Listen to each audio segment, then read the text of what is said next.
Ouais, merci Anne. Je vais vous faire une présentation du diagnostic moléculaire des maladies virales de l'abeille. Donc, diapositive suivante.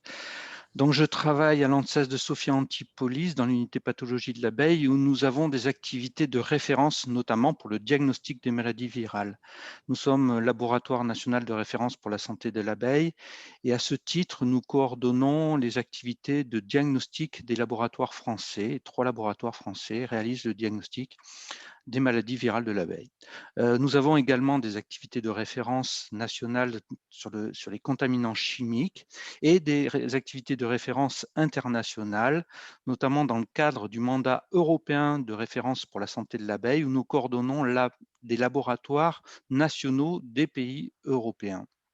Et on a également des activités de référence internationales, non seulement européennes, mais à un niveau plus large, international, comme laboratoire de l'Office international des épizooties.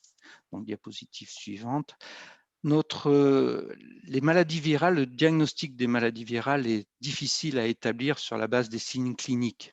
Ici, vous avez des exemples de larves infestées par varroa, mais difficile de dire de quoi elles sont mortes. Est-ce que ces mortalités sont associées bien sûr à varroa, mais est-ce qu'il y a en plus un virus? Est-ce que c'est le DW, la BPV ou un autre? Et comme l'a expliqué Anne, c'est difficile sur la base des signes cliniques qui sont parfois les mêmes pour plusieurs maladies ou très proches, d'établir un diagnostic clair sur les causes de la mortalité. Je pense qu'il y a donc notre objectif va être d'apporter une aide au diagnostic en réalisant un diagnostic de laboratoire qui va évaluer l'équilibre entre l'abeille et le virus, entre l'hôte et le parasite. Sur ce graphique, comme Anne vous l'a dit, beaucoup d'abeilles sont infectées, mais quand l'abeille réussit à maîtriser la réplication virale, elle tolère bien et la colonie se porte bien. Si jamais le virus s'emballe, l'abeille n'arrive plus à maîtriser cette multiplication virale, les charges virales vont augmenter, les abeilles vont mourir, mais aussi la colonie va présenter des troubles. Donc, il est important d'estimer la charge virale. Pour cela, nous avons besoin de prélèvements de qualité. Donc, tout d'abord, d'abeilles qui soient représentatifs des troubles observés sur la colonie, c'est-à-dire avec des symptômes ou mortes, des prélèvements qui sont spécifiques d'une colonie et pas mélanger des prélèvements de plusieurs colonies, même si elles présenteraient des symptômes similaires, car quelquefois, c'est vraiment très difficile d'établir sur la base des signes cliniques, s'il y a vraiment des similitudes sur l'étiologie. Donc, important de faire un prélèvement par colonie, en quantité suffisante aussi. Donc, vous voyez que si pour une maladie déclarée, 10 individus suffisent, car on part de l'hypothèse que cette maladie est très présente au sein de la colonie. On en a eu des exemples. Et donc, 10 individus suffisent à identifier une prévalence qui serait de l'ordre de 26%, c'est-à-dire 26% des abeilles de la colonie seraient infectées. Si on veut travailler sur une approche plus prospective, voir quel est le statut sanitaire de la colonie, donc là, la prévalence, on recherche des prévalences plus faibles, il faut plus d'individus. Ensuite, ces prélèvements doivent être documentés, donc c'est-à-dire avoir des informations sur la date, le lieu de prélèvement, les signes observés. Et je vous ai mis l'adresse d'un commémoratif que nous proposons pour faire cette demande d'analyse qui est associée au prélèvement. Ce commémoratif explique également comment nous transmettre le prélèvement au laboratoire de façon à éviter, garantir la bonne qualité du prélèvement à sa réception au laboratoire pour avoir une estimation des charges virales qui vont se faire maintenant avec le Covid. Avec la Covid, vous êtes habitué à entendre parler de la PCR, des méthodes de recherche et de quantification des virus. Donc, je vais vous en présenter dans cette diapositive le principe de ce diagnostic. C'est donc une réaction d'amplification en chaîne, c'est une réaction enzymatique qui va cibler le génome viral et le rendre détectable. Donc, il va être identifié, vous le voyez, sous forme de graphe où le point d'interrogation représente l'échantillon inconnu. On va avoir un signal qui va être détecté. Et ce signal, on va le comparer avec des échantillons de charges connues et on va établir ainsi une relation entre les charges connues et la charge estimée de l'échantillon, le signal de l'échantillon pour définir la charge qu'il contenait. Alors cette charge est exprimée en log. Alors le log, c'est une diapositive suivante, c'est une valeur qui est restituée par la PCR, qui est celle que l'on utilise pour faire des études statistiques, pour comparer les résultats entre eux. On ne compare pas des valeurs entières. Alors qu'est-ce que c'est qu'une valeur logarithmique? Une valeur logarithmique, c'est simplement une transformation d'une valeur entière. Par exemple, je pris l'exemple de 100 000 virus, ça correspond à 10 puissance 5 virus. Ce 5, eh bien, c'est la valeur logarithmique. Chez l'abeille, les charges virales varient de 1 à 13 log. Le maximum que nous ayons observé au laboratoire de Sophia Antipolis, c'est 13,8 log de virus de la paralysie chronique. C'est 58 000 milliards. Donc, vous voyez quand même qu'il est quand même plus simple de considérer 13,8 que 58 000 milliards, parce que c'est vraiment les virus atteignent des niveaux de charge tellement élevés que les chiffres n'ont plus de sens pour nous. Donc, même vous le verrez dans le domaine de la santé humaine, vous regarderez, si jamais vous avez des rapports d'analyse, vous verrez que les valeurs exprimées sont en logarithmique. Donc ici, j'ai représenté la distribution des charges virales du virus de la paralysie chronique. Donc, vous voyez, en abscisse, c'est les valeurs logarithmiques et les barres représentent la fréquence. Par exemple, le 2, c'est 100 copies qui ont été détectées, donc 2 logs par abeille, et on a eu 5 abeilles sur 296 qui présentaient cette charge. De 3, 10 puissance 3, environ 1000 copies, eh bien là, il y en avait presque une cinquantaine. Et donc, vous voyez que cette distribution suit une vague. Et cette vague, elle est séparée par un seuil que nous avons fixé à 10 puissance 8. Et en fait, ça correspond à deux situations. La situation de gauche, de 1 à 7, où les abeilles maîtrisent la réplication virale et généralement ne présentent pas de symptômes. De 8 à 13, la réplication virale s'emballe. Qu'est-ce qu'on observe à ce moment-là? Diapositive suivante. On observe tout d'abord, la précédente, on observe tout d'abord des mortalités massives devant la colonie. Et on a vu tout à l'heure, par les témoignages des apiculteurs, des exemples de ces mortalités massives. On voit des troubles neurologiques, on voit des abeilles noires. Donc on le voit, quand on dépasse ce seuil, eh bien, il y a des problèmes. Diapositive suivante. Alors ce seuil est important, mais il est important que chaque laboratoire qui réalise l'analyse s'harmonise par rapport à ce seuil. Si par exemple la méthode de référence, disons que c'est la courbe en bleu, et qu'un laboratoire a des distributions comme celles qui sont en rouge, eh bien, vous voyez que lui, ces seuils vont être différents de celui de la méthode de référence. Donc, il faut harmoniser, il y a une nécessité d'harmoniser. Diapositive suivante.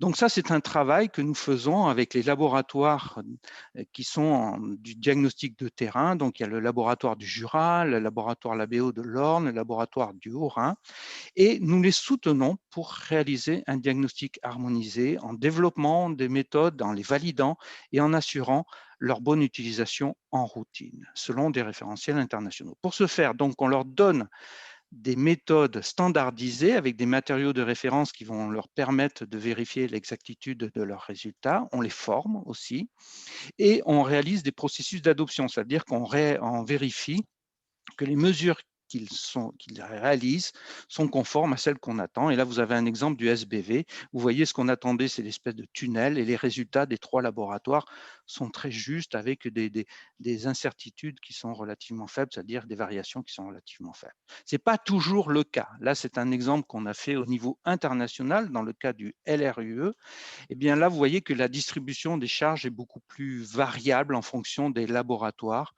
Et diapositive suivante, on avait défini un niveau acceptable entre les pointillés verts, et vous voyez qu'il y a des laboratoires qui avaient des résultats qui étaient plus forts, plus faibles, ou d'autres beaucoup plus variables, c'est-à-dire qu'il y avait des défauts de justesse, ils ne trouvaient pas exactement la valeur attendue en rouge, ou des défauts de fidélité, ça veut dire qu'ils avaient des variabilités. Donc on essaie de chercher, est-ce que ce sont des erreurs de calcul, est-ce que ce sont des manques de maîtrise de la méthode par un manque de formation, de façon à réduire l'incertitude de mesure. Parce que cette incertitude de mesure, elle est importante. Là, je prends l'exemple du CBPV, on a fixé le seuil de 10 puissance 8, et donc on sait que autour de ce seuil, si on reproduit plusieurs fois, on sera tantôt au-dessus, tantôt en dessous. Donc, on a un niveau de seuil, un niveau où on est proche de ce seuil. Donc, il est difficile de dire si on est significativement en dessous ou significativement au-dessus. Ce qui nous permet, cette incertitude, de définir 4 zones. La zone verte, qui est en fait l'absence de virus dans l'échantillon, donc ça c'est simple. La zone jaune, qui est la zone où on a détecté le virus, mais à une quantité qui n'est pas significative par rapport au seuil. Et là, vous avez les seuils qui sont rappelés pour chaque virus, 10,5, 8 pour le BQCV, 18 pour le CBPV, 16 pour le DWA, 17 pour le DW et 19 pour le SBV. Ces seuils représentent aussi des niveaux de tolérance et on voit que l'ABPV, le paralysie aiguë, est très très mal toléré. Il suffit que peu de virus se multiplient pour que la maladie éclate.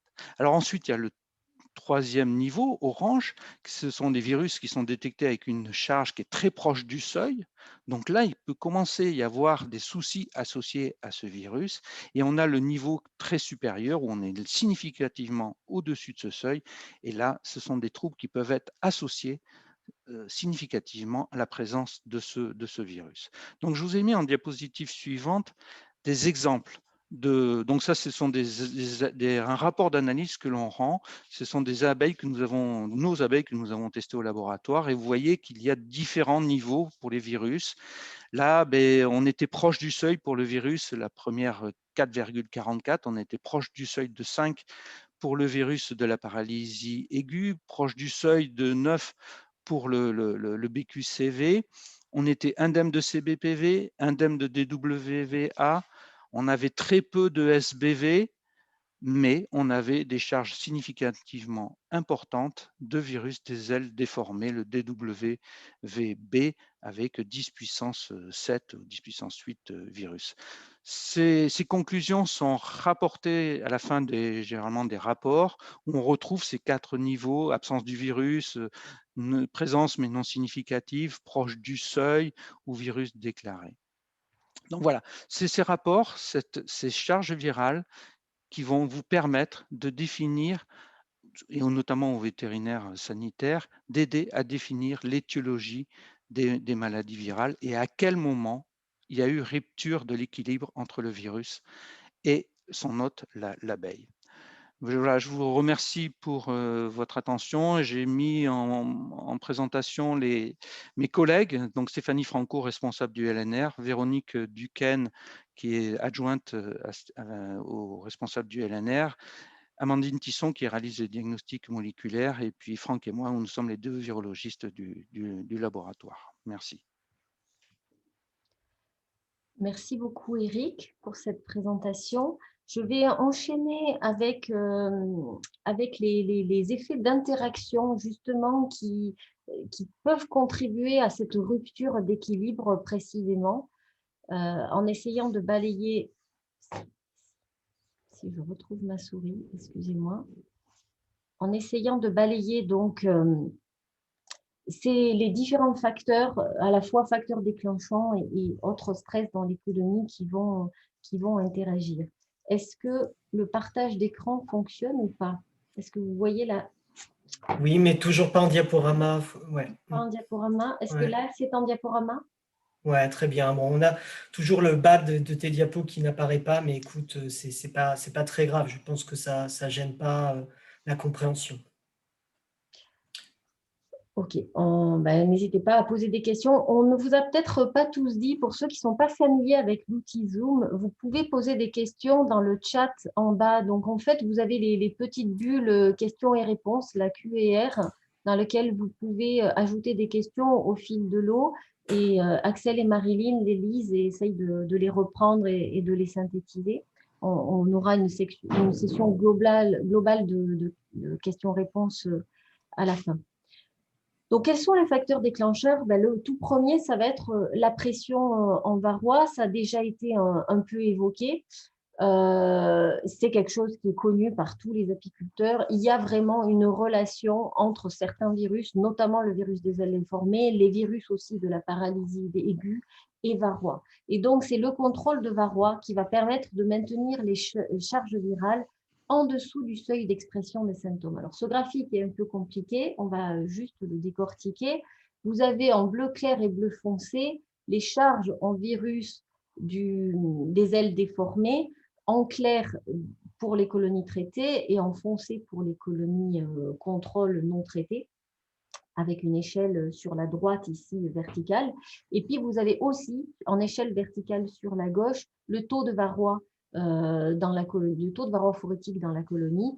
Idem en rouge clair pour la colonie traitée et en rouge foncé pour la colonie contrôle. Et vous voyez bien que quand on a une très forte augmentation de varroa, on a aussi une forte augmentation du virus. Et ce qui est intéressant, c'est que quand on arrive à contrôler les populations de varroa, vous voyez que les barres bleu clair restent dans cette zone, exactement la zone dont parlait Eric tout à l'heure, cette zone seuil qu'on a fixée là, on l'a fixée large, puisque ça, comme expliqué Eric, ça peut varier un peu d'un laboratoire à l'autre, mais même si on fait large entre 6 et 9 valeurs de log, vous voyez que en contrôlant varroa, ça permet de rester en dessous de ces seuils critiques et donc d'éviter un trop fort impact sur les colonies. Il faut quand même garder présent à l'esprit qu'à charge égale, suivant le moment auquel a eu lieu l'infection, il peut y avoir plus d'impact pour les abeilles à naître. Et puis surtout, qu'un traitement tardif ne va pas forcément permettre de diminuer la prévalence des virus, parce qu'en fait, quand vous commencez l'hivernage avec des abeilles qui vont avoir une durée de vie accrue et où on avait déjà une forte pression en virus, mais toutes les autres voies de transmission vont être en jeu et vont être en jeu sur une longue période. Donc, il faut vraiment contrôler les varroa au juste moment pour ne pas se retrouver avec une situation virale qui dérape.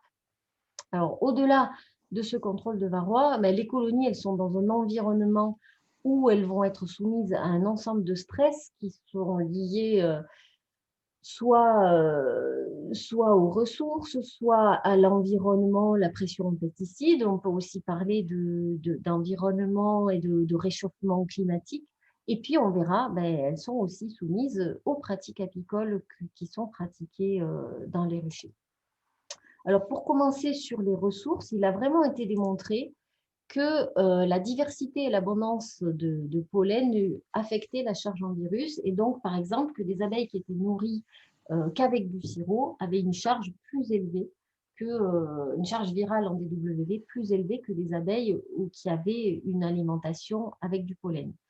De la même manière, dans les colonies, il a été montré que les charges en virus diminuaient plutôt si on avait une diversité du pollen. Alors, ce n'est pas 5 fruits et légumes par jour pour les abeilles, mais c'est un régime pollinique diversifié. D'où les questions qui peuvent se poser aussi en termes d'impact du réchauffement climatique, de modification des paysages agricoles sur la diversité des ressources disponibles à un moment donné et comment gérer ces périodes de disette. Autre impact important sur la charge en virus, ça va être l'exposition aux pesticides. Alors là, on a vraiment un grand nombre de données de recherche, de manière générale d'ailleurs sur les pathogènes, puisque vous voyez, c'est vrai, ça a d'abord été démontré pour Nosema, ce champignon intestinal de l'abeille, et puis ensuite on s'est rendu compte que les mêmes mécanismes étaient en jeu pour plusieurs virus.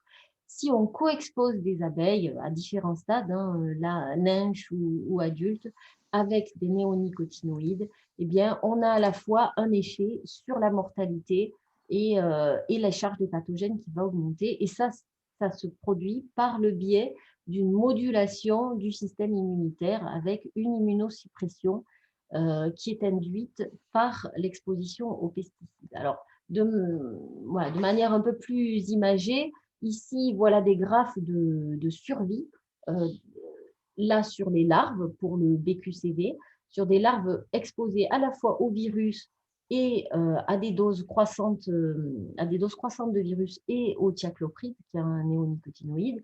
Et donc, vous voyez bien que les larves exposées aux plus fortes doses du virus, là on retrouve cette valeur de 9, hein, de log 9, vont avoir une mortalité très importante lorsqu'elles sont encore plus importante lorsqu'elles sont co-exposées avec le pesticide. C'est la courbe en trait plein par rapport à la courbe où on a le virus seul.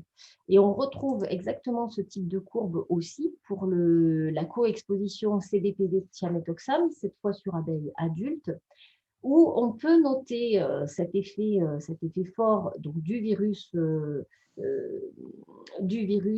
en co-exposition avec les pesticides. Alors, on a fait différents types d'expérimentations. C'est dans le cadre d'une thèse ANSES-INRA. Et donc, on s'est aperçu que suivant qu'on s'adressait à des abeilles de printemps, d'hiver, il y avait des petites différences dans les courbes de mortalité. Mais ce qui était très intéressant, c'est que ça a permis de mettre en évidence que c'est justement cette coexposition qui allait faire passer ce seuil. Je vous ai remis ici ce seuil de 10 puissance 8, hein, donc de ce log 8 dont parlait Eric tout à l'heure pour le CBPV. Vous le retrouvez ici. Et en fait, quand on a la coexposition avec le pesticide, eh bien, on a des charges qui augmentent par rapport au virus seul ici et qui peuvent faire passer du côté où on a un réel impact et cette rupture de l'équilibre pour la colonie. Alors, on s'est aussi interrogé, toujours dans ce travail en commun, on s'est interrogé sur l'impact vraiment sur les colonies et donc les abeilles dans leur environnement naturel. Donc, on les marquait avec des petites puces et des QR codes et on les a co-exposés au virus des ailes déformées et au thiaméthoxam. Et là, je vous ai mis un exemple des résultats, il y en avait plusieurs. Ça a vraiment montré qu'on avait un effet fort de synergie, puisque vous voyez ici sur la droite le virus seul en vert et puis en hachuré ou quadrillé le virus plus les pesticides. Et vous voyez qu'on a une beaucoup plus grande proportion d'abeilles en vertical ici qui ne rentreront jamais à la ruche après leur première sortie. Ça, c'est la proportion des abeilles qui retournent à la ruche après la première sortie. Donc, on a vraiment un fort effet de synergie. Et on a vu d'autres effets aussi. Et pour vous les résumer ici, en fait, au-delà de ce non-retour à la ruche, il y avait aussi un effet fort sur les performances de vol et de butinage, avec une durée de vol totale réduite et surtout un butinage qui était beaucoup plus précoce.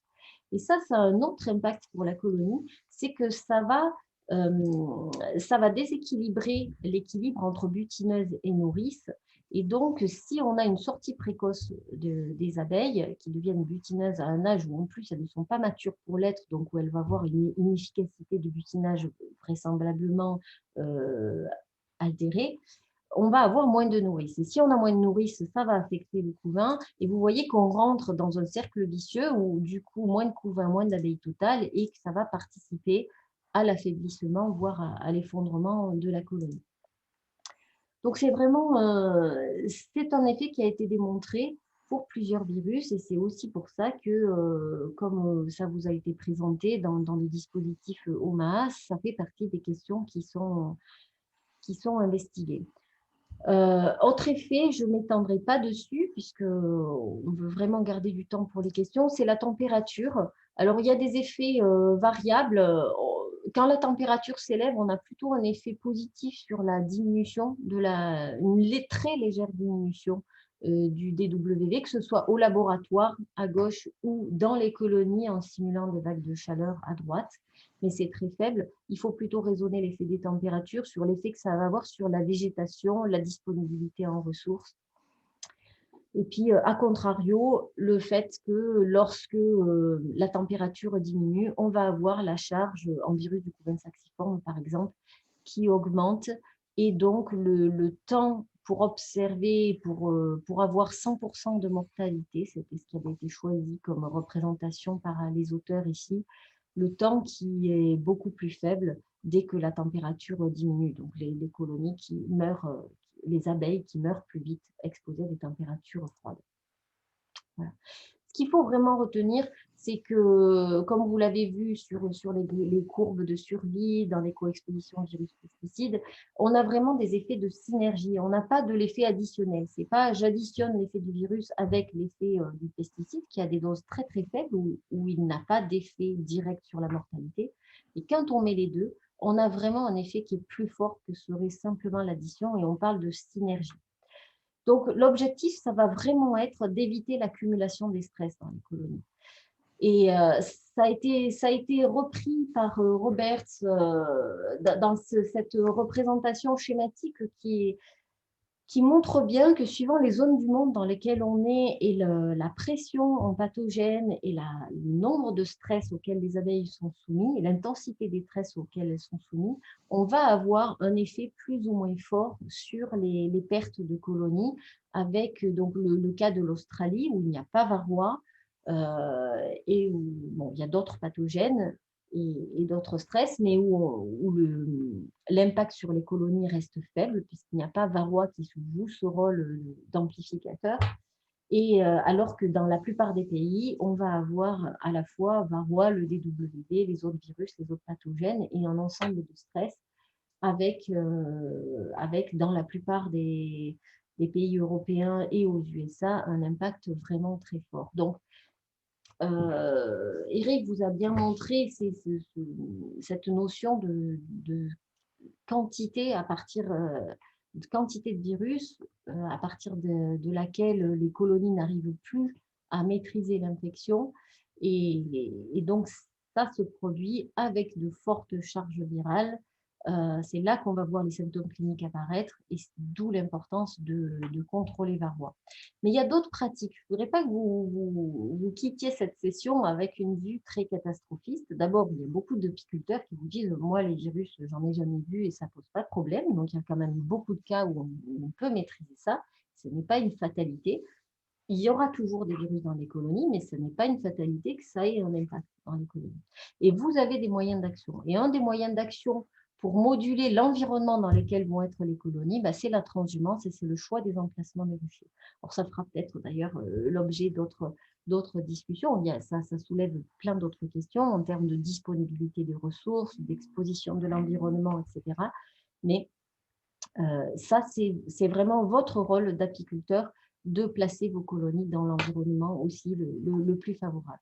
Et puis, il y a d'autres pratiques qui peuvent favoriser, bien évidemment, involontairement, la dissémination des virus à l'échelle de l'exploitation. Et c'est ce qu'on va voir à travers quelques schémas, et puis on y reviendra pour les questions. Et ça me paraissait important de revenir sur les voies de transmission, parce que c'est ça, en fait, qui va impacter derrière ce qui se passe dans votre colonie en fonction des moments où vous allez intervenir. Donc, on a vu que la voie par varroa est une voie majeure pour le DWD et pour les virus de la paralysie aiguë, mais ce n'est pas le seul vecteur. Il y a aussi d'autres voies de transmission dites orales, donc qui est une voie en fait digestive. Donc, ça peut être soit l'ingestion de pollen contaminé par les virus, puisque le virus reste à la surface des grains de pollen. Donc des slurs qui ont été souillés, si elles sont visitées par des abeilles saines, ça va participer à la transmission. Il y a une transmission des nourrices vers les larves si les nourrices sont infectées, et puis il y a une transmission via la trophalaxie, l'échange de nourriture entre abeilles dans la colonie. Vous voyez ici un échange qui est en train de se faire entre une abeille infectée et puis une abeille saine. Et puis pour le CBPV, ce qui complique, et dans une moindre mesure aussi pour les virus de la paralysie aiguë, on suspecte aussi qu'il y a une certaine transmission par contact possible.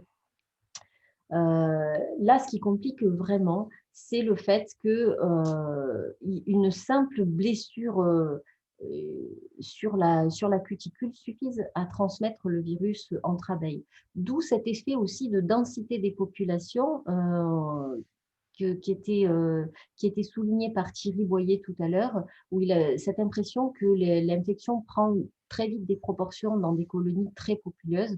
Ça c'est lié à ce mode de transmission par contact. Mais il ne faut pas oublier qu'il y a aussi une transmission dite verticale, c'est-à-dire une transmission à la descendance. Et des collègues ont démontré qu'une reine infectée par le virus des ailes déformées allait pondre jusqu'à 1/3 de ses œufs déjà infectés par le virus des ailes déformées. Donc là, on commence à se dire que finalement, cette voie est peut-être une voie plus importante que ce qu'on imaginait de transmission. Et donc, on a un projet en cours avec l'aide du financement de Lune de Miel pour regarder justement dans des rennes commercialisées quel niveau et quel type de virus on retrouve dans ces rennes. Et puis, la transmission est possible aussi lors de l'accouplement par les faux bourdons. Et bien évidemment, le risque est accru puisqu'on a des fécondations multiples chez l'abeille. Donc, il ne faut pas oublier cette voie verticale. On a vu dans une des colonies de Joël Gossom une reine qui exprimait des symptômes de CDPV. Bien évidemment, quand on arrive à ce stade-là où la reine elle-même est infectée, changer de reine peut permettre de revenir déjà à un état plus sain. Mais surtout, ça soulève aussi la question de la sensibilité génétique ou pas de certaines lignées au virus. On a vraiment un système tripartite avec le virus, son vecteur, varroa, et puis l'abeille hôte. Et il va vraiment falloir considérer ces 3 niveaux parce que côté virus, on va avoir à la fois la virulence et l'agressivité des souches de virus. On va avoir une transmission qui va être plus ou moins efficace suivant les populations de varroa éventuellement. Et puis surtout, on va avoir une résistance ou une tolérance ou une plus grande sensibilité de l'hôte. Et c'est vraiment ces 3 facteurs qui vont amener à cette rupture d'équilibre ou pas, et au fait qu'on va avoir un impact fort dans la colonie.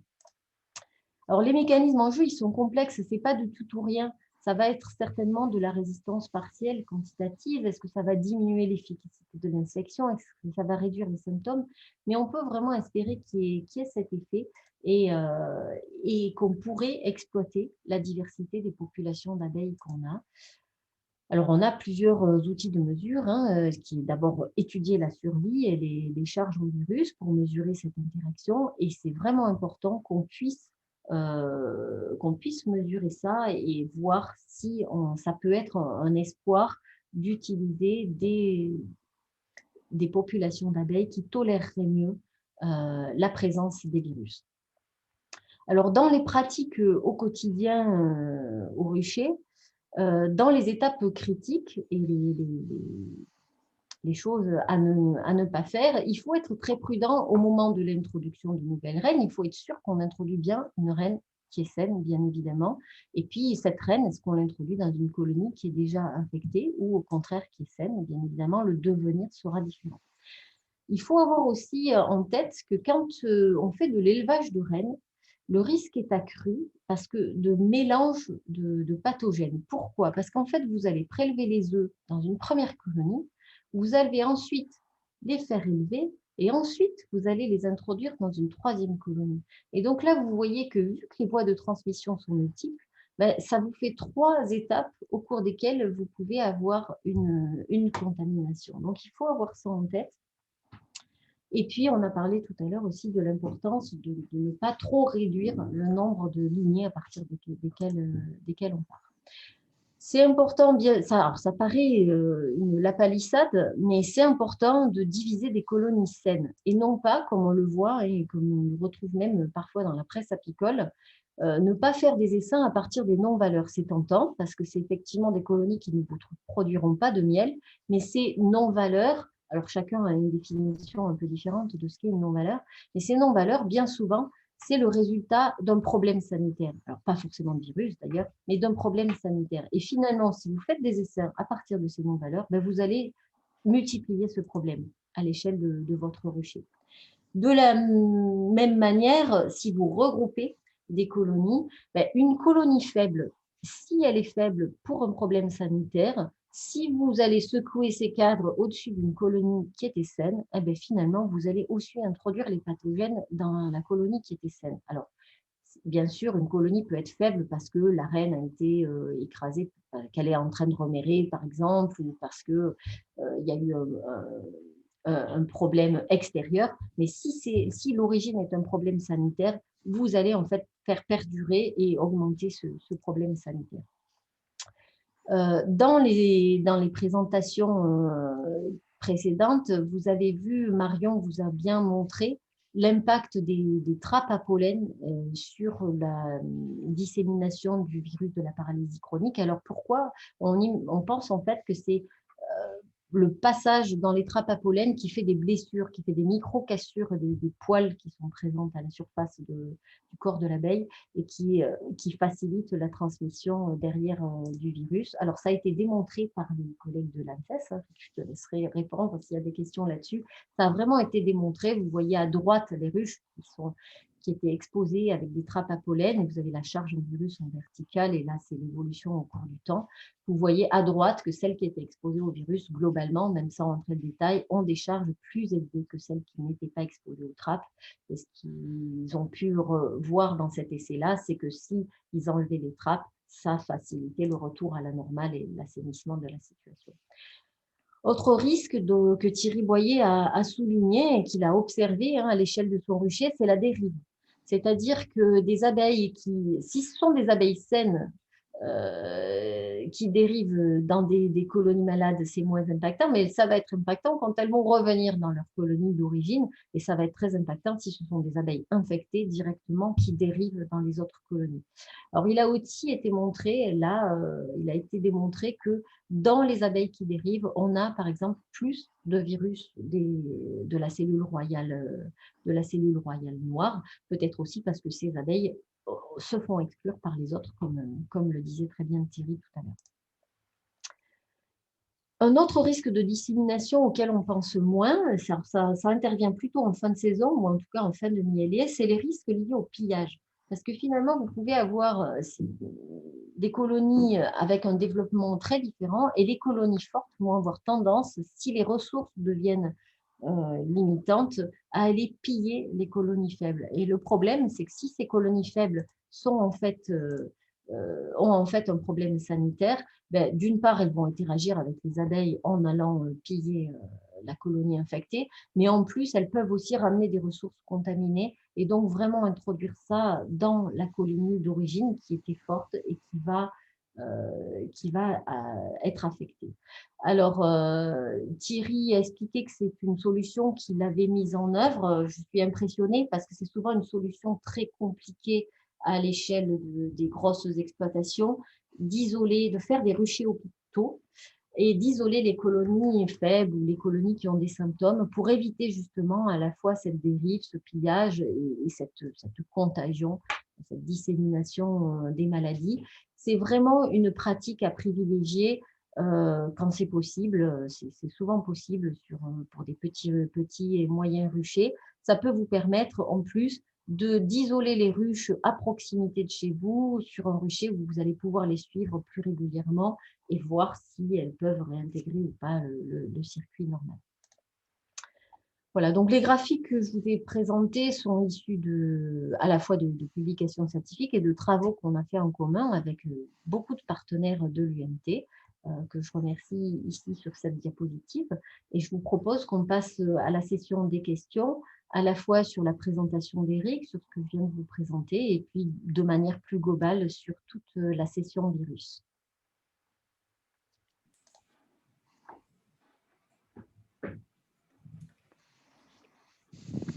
Alors, cette fois-ci, je vais essayer de vous ouvrir les micros au bon moment pour que vous puissiez répondre aux questions.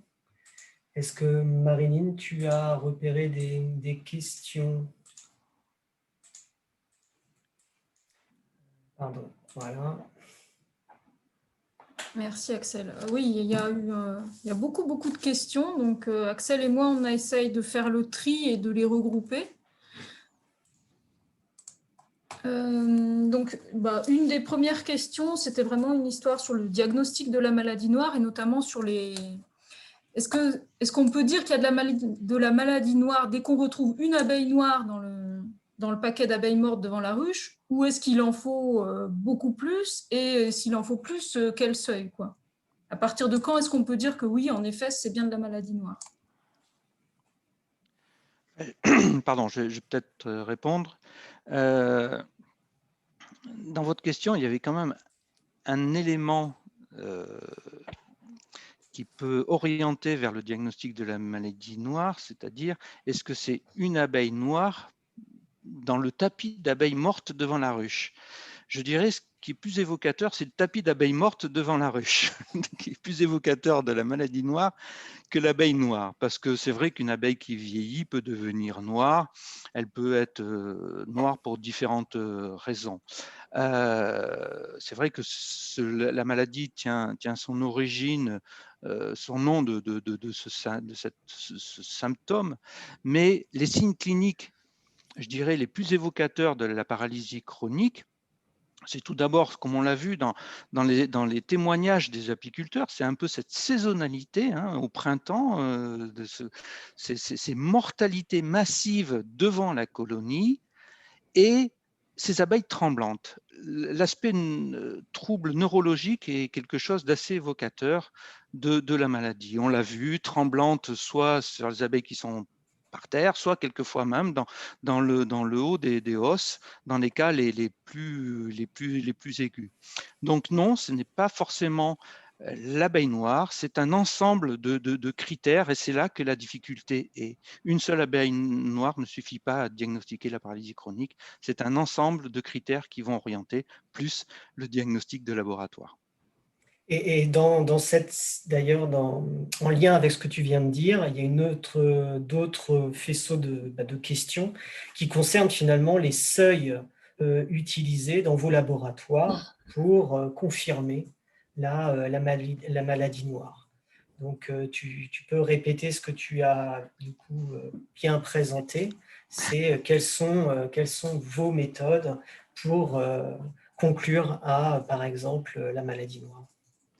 Alors, le seuil de la paralysie chronique que nous avons fixé à 10 puissance 8, à 8 logs, a été établi, comme vous l'avez vu, sur la représentation graphique de ces charges virales que l'on observe. Et on voit deux populations, une population où le virus ne se réplique pas beaucoup et une population où le virus se réplique davantage. Et on a observé, on a associé à ces deux populations quels étaient les signes cliniques que l'on voyait. Et on voit clairement que dans les populations d'abeilles qui ont des charges virales faibles, inférieures à 10 puissance 8, il y a très peu de signes cliniques. Il n'y a pas de mortalité, il n'y a pas d'abeilles tremblantes. La colonie, globalement, se porte bien. De l'autre côté, les colonies ont des mortalités massives, ont des abeilles tremblantes. Il y a expression des signes cliniques de la paralysie chronique. Et ça, on a eu vraiment des comparés par rapport à ce seuil et vu des différences significatives dans l'expression des symptômes. Donc, c'est comme ça que nous l'avons fixé pour le CBPV. Et par similitude, on a regardé ce qui se passait avec les autres virus. On a vu aussi cette forme en vague avec beaucoup de virus, la BPV, le SBV, le DWV. Et donc, cette limite qui sépare les deux populations de charge virale est utilisée pour faire le diagnostic. Quand on est au-dessus, la probabilité que les troubles observés soient dus au virus qui a des charges élevées est plus importante. Quand on est en dessous, eh bien, si on est significativement en dessous, ce n'est pas forcément l'agent étiologique des troubles. Donc voilà comment nous réalisons la détermination de ces seuils diagnostiques. Un élément qui peut vous aider aussi à l'échelle du rucher en tant qu'apiculteur, c'est la proportion, et je laisserai Manaïg de Kersozon compléter avec sa vue vétérinaire, mais c'est la proportion de colonies qui expriment le symptôme aussi. C'est-à-dire, c'était bien décrit aussi dans les témoignages de Thierry Boyer et de Joël Gossom, c'est-à-dire ce qui les a inquiétés, c'est quand ça a vraiment pris des proportions et qu'il y avait un grand nombre de colonies qui exprimaient ces symptômes et que ça devenait vraiment plus difficile à gérer à l'échelle de l'exploitation. Donc, tant que vous avez une, deux colonies qui expriment des symptômes, vous avez la possibilité de les isoler. Là, ce qu'il faut absolument éviter, c'est cette généralisation à l'échelle du cheptel qui peut être due, donc on l'a vu, à vraiment un grand nombre de facteurs. Et peut-être juste une question pour compléter, une question pour Eric. C'est est-ce que ces seuils de charge virale que vous avez mis en évidence, ce sont les mêmes, quelle que soit la zone, la région et le pays? Ou est-ce que vous avez l'impression que ça peut varier en fonction des pays notamment? Alors, c'est une analyse très, très globale, hein. Ce sont des graphes qui ont été réalisés, des analyses qui ont été réalisées avec l'ensemble des résultats que nous avons eus en France. Ce seuil est probablement plus lié à il reflète la capacité de résistance et de tolérance des abeilles. Alors, la résistance, c'est-à-dire qu'à un moment, l'abeille ne pourra plus contrôler la multiplication virale. Et la tolérance, ça veut dire qu'elle va pas forcément exprimer de signes cliniques, même si le virus se réplique. Alors, effectivement, on a quand même observé des fois des symptômes évocateurs de troubles associés à des virus, alors que les charges virales étaient plus faibles. Et là, c'est probablement lié à des facteurs qui ont altéré la tolérance des abeilles, voire de la colonie. Alors, Anne a évoqué la nutrition, la génétique, on l'a dit, on a évoqué plusieurs pistes. Et donc, effectivement, ça peut bouger. Donc, c'est une vision très un peu enfin pas manichéenne, enfin on dit c'est positif ou c'est négatif, voilà. Voilà, c'est pour ça qu'on met aussi cette notion de seuil. Quand on est proche du seuil, on ne sait pas trop. Voilà, donc il faut garder juste raison. Enfin, faut pas regarder ça comme une valeur absolue. Il faut quand même interpréter dans le contexte du prélèvement. C'est pour ça que les informations qui sont associées au prélèvement sont aussi importantes, car elles vont contextualiser ces charges virales pour savoir ce qui s'est passé et est-ce qu'il peut y avoir d'autres pistes qui expliquent l'expression clinique d'une maladie, même si les charges virales ne sont pas si élevées que ça. Juste pour finir sur cette partie analyse de virus, Eric, je t'invite à faire des réponses courtes pour essayer de donner la parole à tout le monde. Il y a beaucoup de questions et ça revient dans ce webinaire et ailleurs. C'est est-ce que les apiculteurs peuvent ou ils peuvent faire des analyses et à quel coût? Oui, alors donc je pense que les présentations seront disponibles. 3 laboratoires de l'Orne, du Jura et j'ai oublié le troisième, du Haut-Rhin, sont capables de faire les analyses. Le coût, chacun vous donnera un devis. Alors c'est vrai que les analyses virologiques sont chères. On essaie, et j'essaie de réduire ce coût en optimisant les conditions expérimentales pour faciliter le diagnostic virologique. Merci. Il y a Thierry, que tu voulais intervenir. Je voulais dire qu'il y a un signe assez facile. Enfin, on trouve des cadavres frais, quoi. Tous les jours, il y a de nouvelles abeilles qui meurent. C'est pas comme un coup où où les abeilles meurent et puis après la pluie, tous les cadavres sont mouillés et c'est fini. C'est permanent, quoi. Il y a toujours des abeilles fraîches qui viennent de mourir. C'est un signe qu'on voit avec ça. Et puis, quand on ouvre la ruche, on voit des abeilles qui ne bougent pas avec l'enfumoir, quoi, qui n'ont pas du tout de peur de la fumée. Une partie des abeilles bougent, mais celles qui sont atteintes, qui tremblent un peu, elles s'en foutent. Et je voyais une question sur les mortalités au fond. On trouve aussi des cadavres dans la ruche, quoi. Donc ça, c'est vraiment des signes qui sont assez faciles à déterminer. Chaque c'est pas aussi précis, mais des cadavres tous les jours frais, des mâles aussi, c'est quand même des signes assez simples. Ça explique aussi l'emballement pour des ruches très populeuses parce qu'elles ont aussi du mal à éliminer les malades en plus. C'est vraiment un cercle vicieux dès qu'il y a un grand nombre d'individus infectés à l'échelle de la colonie. Alors, il y a eu beaucoup de questions sur le contexte, hein, évidemment, qui aggrave la maladie noire. Bon, je pense qu'on ne va pas en revenir là-dessus. Voilà, sur le contexte, je pense qu'on en a pas mal parlé. Peut-être sur les solutions, peut-être d'autres questions sur les solutions qu'on pourrait apporter. Moi, vas-y. Ouais. J'ai vu effectivement passer pas mal de questions sur est-ce qu'il y a des traitements contre les virus. Non, il n'y a pas de traitement contre les virus. In vitro, il a été montré que certaines propolis, et je le dis comme ça parce que la propolis, c'est très compliqué de parler de la propolis parce qu'il y a X propolis en provenance de X espèces et qui ont certainement des propriétés différentes.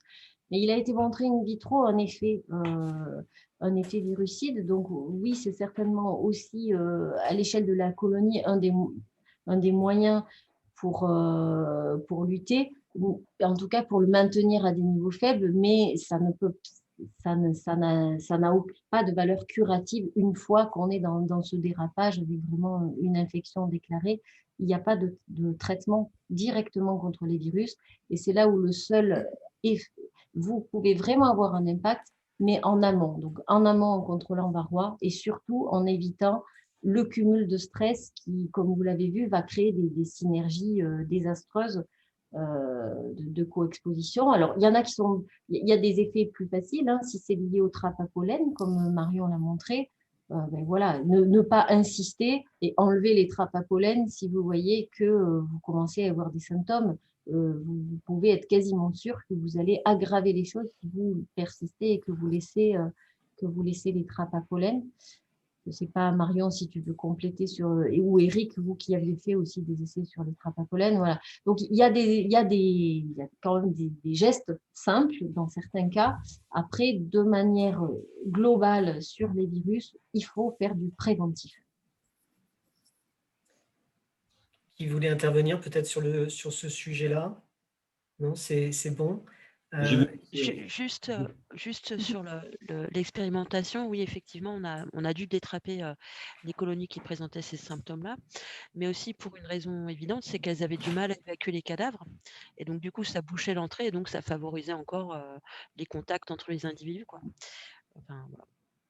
Je vais passer une question aussi pardon, de quelqu'un qui demandait s'il fallait évacuer les cadavres. On s'est posé la question parce qu'en fait, les cadavres, ça dure longtemps devant les ruches, plusieurs années.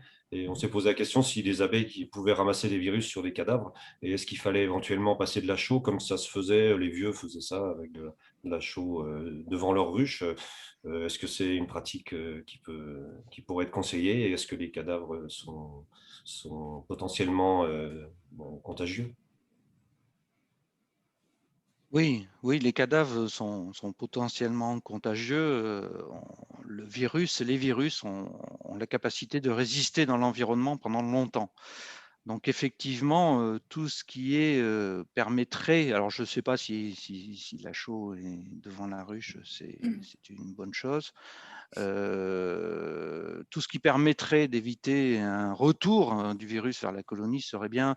Mais il y a aussi des pratiques apicoles. Par exemple, quand on va observer une colonie qui a des troubles, qui a des signes cliniques, par exemple, je pense au SBV, on a tendance à gratter le cadre à couvain avec le lève-cadre et puis à repasser sur une autre colonie. Eh bien là, le virus peut se déposer sur le lève-cadre et contaminer d'autres colonies si on pratiquait le même examen avec le même cadre. Donc voilà, les virus peuvent aussi se transmettre par contact, l'a expliqué Anne, mais ce n'est pas tout. Voilà, comme on l'a dit, les trappes à pollen, il faut que le virus soit présent et après, il y a des facteurs déclenchants. Manaïg voulait peut-être intervenir. Oui, de façon très empirique, pour répondre à tous les apiculteurs qui posent des questions sur la démarche à suivre quand ils ont du CBPV dans leur rucher. En fait, je pense que la fréquence des visites au rucher est un élément important, puisqu'on voit souvent la situation dans une colonie s'aggraver, comme l'expliquait Marion, jour après jour, semaine après semaine, quand il y a une atteinte importante. Et c'est vrai que plus on agit tôt, mieux ce sera. Je pense qu'il y a des facteurs importants qui sont l'évacuation des cadavres, au même titre qu'on pourrait secouer une colonie bourdonneuse On peut aussi secouer une colonie avec du CBPV de façon à éloigner à un moment les individus, si on les ramasse, hein, les plus atteints, resserrer, nourrir. Et on a remarqué que de nombreuses colonies atteintes par le CBPV se retrouvaient au bout d'un moment sans réserve, puisque vraisemblablement le travail des butineuses s'en trouve affaibli. Et donc j'insisterai là-dessus, effectivement, surveiller que les colonies ont toujours à manger. Et là, je laisserai la parole à d'autres, voir ce qu'on peut faire aussi au niveau de la reine, selon si elle est atteinte ou pas, éventuellement pour relancer la colonie.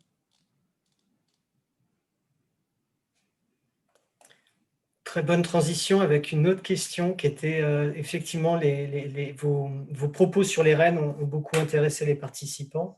Notamment, il y avait la question pertinente d'une certaine Léa en Nouvelle-Aquitaine qui demandait si on pouvait analyser des rennes avant, par exemple, leur greffage dans un plan de sélection. Voilà. Est-ce que ça, c'est envisageable est-ce que c'est une solution qui a déjà été expérimentée d'un point de vue scientifique? Alors, on y réfléchit. Les Belges ont un plan de sélection dans lequel ils ont un volet sanitaire et qui prend vraiment de l'ampleur parce qu'ils ont en plus démontré, ils pensent avoir trouvé un caractère intéressant de tolérance ou résistance précoce, donc ils recherchent du coup dans leur plan de sélection. Donc, on y réfléchit vraiment. Il faut savoir, le souci, c'est que les méthodes qu'on pratique, elles sont destructives. Même s'il y a beaucoup de copies de virus dans un individu, la distribution dans l'individu et donc dans une reine, pareil, n'est pas homogène. Et donc, ça nous oblige à détruire les tissus et à détruire l'individu qu'on analyse. C'est ce qui complique vraiment sa mise en œuvre de manière systématique. Mais c'est quand même ce qu'on a fait le choix de faire dans le projet Viren dont je vous parlais, où on voulait quand même faire un petit peu un état des lieux et essayer de quantifier ce risque, alors sur un certain nombre de lots pris au hasard, mais quantifier ce risque de transmission via la reine. Et effectivement, ça sera déjà un premier élément. Et en fonction de la prévalence qu'on va trouver ou pas, ça nous permettra de réfléchir à l'échantillonnage qu'il faudrait. Parce que derrière, si je vous dis qu'il faut détruire 30% des rennes pour être sûr de vraiment l'avoir détecté, bien évidemment, c'est inacceptable. Donc voilà, si on peut avoir des indicateurs sur un petit nombre d'individus, voilà, il faut qu'on travaille là-dessus et surtout qu'on regarde s'il y a des différences entre les populations d'abeilles, y compris pour la maladie noire, parce que c'est démontré pour d'autres virus, hein, notamment le virus des ailes déformées. Il y a eu quelques présentations au Congrès mondial, Apimondia là-dessus. Et donc, c'est des programmes qui se développent. J'en profite pour rebondir. Tout à l'heure, il y a eu une question aussi sur la distribution des virus. Est-ce qu'on a cette même répartition en fonction des pays? Et j'ai vu une question de M. Badibanga, qui est du Congo. Donc, je suis étonnée qu'il nous ait rejoint, mais merci. Et effectivement, il souligne que sur le continent africain, il y a d'autres espèces d'abeilles qui supportent beaucoup mieux la présence de varroa et des virus. Et donc ça, c'est quelque chose de connu. Et donc, il y a des programmes actuellement aussi pour essayer d'avoir des résistances au varroa. Et donc, on aimerait aussi des résistances au virus dans les populations européennes. Mais effectivement, l'impact n'est pas forcément le même suivant l'espèce d'abeille et le pays dans lequel on se trouve. Oui, si je peux me permettre, pour compléter ce que vient de dire Anne, il y a un autre exemple qui est assez évocateur, c'est Apis ceranae, qui est très sensible au SBV, beaucoup plus que ne l'est Apis mellifera. Donc, par rapport à ce qu'on disait, la tolérance tout à l'heure, effectivement, en fonction de l'espèce considérée, il peut y avoir des tolérances différentes au virus. Merci, je crois que c'est l'heure de conclure. Voilà, il est 11 heures. Merci beaucoup aux intervenants qui ont réussi à tenir le timing. Merci aux participants qui, voilà, ils étaient 294 à 9 heures. Ils sont 265 là, donc on a plutôt une bonne, voilà, un bon taux de rebond, comme on dit en informatique, c'est-à-dire il y a peu de personnes qui nous ont quittés, c'est pas mal. Alors bon, désolé, hein, évidemment, on n'a pas pu répondre à toutes les questions. Avec Marilyn, on a essayé de synthétiser, mais il y a plein de questions qui n'ont pas pu avoir de réponse. On verra avec le comité d'organisation comment on gère ces réponses qui n'ont pas, voilà, qui n'ont pas obtenu des questions qui n'ont pas obtenu de réponse. Le webinaire a été enregistré. Il y a beaucoup de demandes pour que le webinaire soit mis en ligne. On vous tiendra au courant. On se permettra aussi de vous envoyer peut-être une petite enquête de satisfaction pour avoir vos retours sur ce premier webinaire. Vous l'avez compris, ce webinaire, c'est un marqueur de ce qu'on veut faire dans cette UMT, unité mixte technologique PRAD, protection des abeilles dans l'environnement, qui associe à la fois des scientifiques, des chercheurs, de l'INRAE, du CNRS, de l'ANSES, mais aussi des structures de développement technique, des ADA, l'ITSAP, Terre Innovia pour le monde agricole et l'ANAMSO. Et on essaye que les travaux de recherche concilient bien le travail de compréhension des phénomènes, mais aussi d'apporter des solutions. Donc, j'espère que voilà, vous avez pu le voir dans ce premier jeudi de PRAD, qu'à la fois on est là pour comprendre les choses, mais aussi aller vers des solutions. Alors, le premier sujet pour apporter des solutions n'est pas très simple, les virus, parce qu'en fait, c'est une science qui est très, très récente. Hein, on est capable d'analyser et de quantifier les virus depuis très peu longtemps. Donc, vous verrez que dans la pédologie, l'analyse des virus, c'est très récent. Donc, merci encore. Pour les quelques personnes qui sont encore parmi nous, 257, je vais lancer un sondage, si vous voulez bien, pour avoir vos retours sur les sujets prioritaires pour vous, pour les prochains jeudis de PRAD.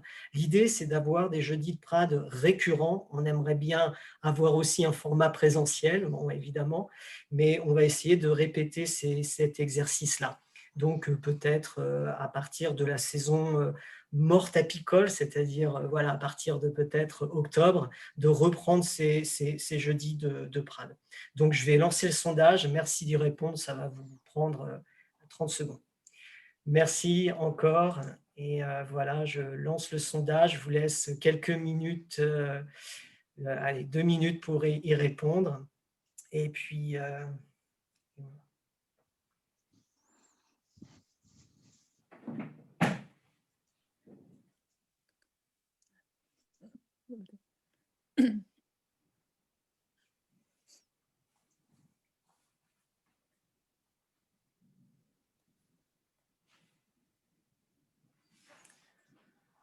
Donc, pendant que vous répondez, je veux juste vous rappeler qu'on a vos adresses mail puisque vous êtes inscrits. Donc, on se permettra de vous envoyer des informations sur comment on va gérer les questions sans réponse, je me répète.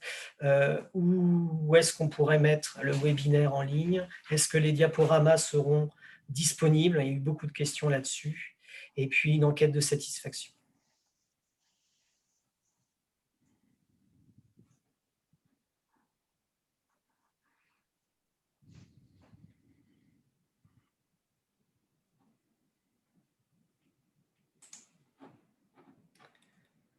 Voilà les résultats. Voilà, on a eu 95% de réponses. Donc, l'élu, c'est l'acide oxalique. Merci du cadeau. Et deuxième, c'est couper le cycle de varroa, aussi donc lié à varroa. Donc voilà, les deux sujets varroa l'emportent haut la main. Merci beaucoup.